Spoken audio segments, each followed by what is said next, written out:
యేసుబాబు మీ భార్యను ఎందుకు ప్రేమించాలి? నేను వివాహం చేసుకున్నాను కాబట్టి, నేను యవనొస్తాను కాబట్టి, పెళ్లి చేసుకున్నాను కాబట్టి అనుకుంటావా?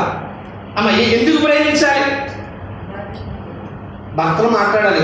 మీకు వచ్చిన మీరు మాట్లాడుతున్నాను మీరు, ఎందుకంటే మా జనాలు ఇక్కడ చాలా మంది ఉన్నారు. మాట్లాడండి గురించి.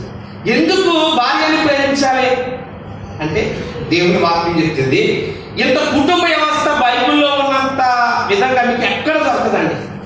కుటుంబం గురించి, కుటుంబ నియమాల గురించి, కట్టుబాట్ల గురించి బైబిల్లో ఉన్నట్టు మీకు ఎక్కడ దొరకదు. మీరు ఎవరైనప్పటికీ ఏదైనప్పుడు కూడా చూసుకోండి. ఇక్కడ వాక్యం ఎందుకు ప్రేమించాలి, యేసుబాబు ఎందుకు ప్రేమించాలి తెలుసా? ఆదికాండం 2వ అధ్యాయంలో చదువుకున్న 23వ వచనంలో ఇగోండి దేవుడు చెప్పాడు, ఆ ఆదాము దగ్గరికి అవ్వను తీసుకొచ్చాడు.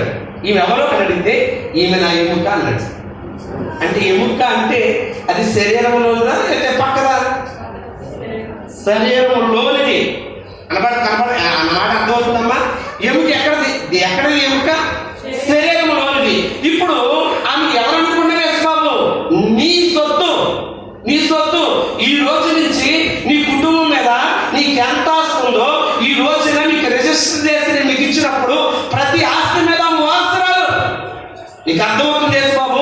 ఈ రోజున ఆమెను, ఈ రోజున భారీగా చేసుకోబోయే ఆమెను నువ్వు ఎందుకు ప్రేమించాలి అంటే నా ఎముక కాబట్టి ప్రేమించాలన్నా. ఎందుకు ప్రేమించాలి? నీ ఎముక కాబట్టి ప్రేమించాలి. నీ ఎముకను ప్రేమించేటప్పుడు ఏం చేయాలి అమ్మా?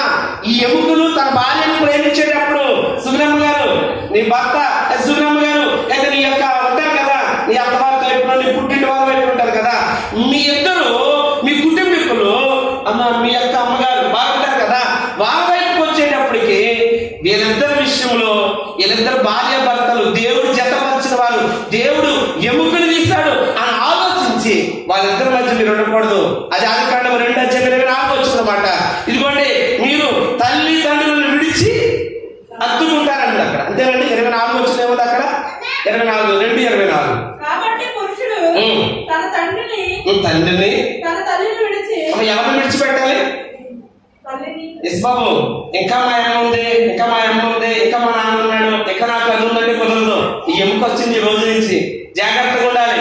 కుటుంబం అంటే మాటలు కాదు. ఏదో వయసు వచ్చింది పెళ్లి చేస్తారంటే నా ఇచ్చ తీర్చుకున్నామని కాదు. ఇప్పుడు నుంచి ఆలోచించాలి. ఇప్పుడు నీ ఎముక ఇంకోటి ఎవరు విడిచిపెట్టాలంటే పూర్తిగా సుబ్రహ్మణ్య, పూర్తిగా వాళ్ళందరినీ గెంటేమని కాదు, పూర్తిగా విడిచిపెట్టమని కాదు.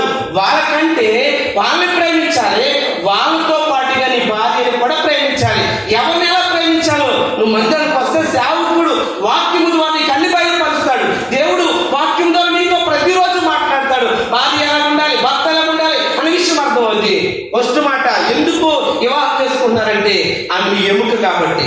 2, ఆమె ఎందుకు ప్రేమించారంటే ఎందుకో తెలుసండి, నీ తల్లిదండ్రులు విడిచి, అంటే వాళ్ళు గెంటేమని కాదు, తర్వాత మీతో మాట్లాడతానులే అమ్మ, మీతో కూడా మాట్లాడతాను. ఈ రోజు విడిచి కాదు, ఈ రోజు మీ ఇద్దరు ఇదిగోండి నీ తల్లిని విడిచి నీ భార్యను అత్తుకోవాలి. అత్తుకోమంటే ఎక్కడికి వెళ్ళి మధ్య బైక్ మీద ఎక్కడ కూర్చున్నారు జనం? ఎక్కడ కూర్చున్నారండి? యాభై కూర్చున్నారు. ఏమో చూసి అమ్మ చూసుకుని తిడతమే తప్ప దీవించేవాడు ఎవరు లేదు జనాన్ని. ఎందుకంటే మా ఇష్టం అంటారు.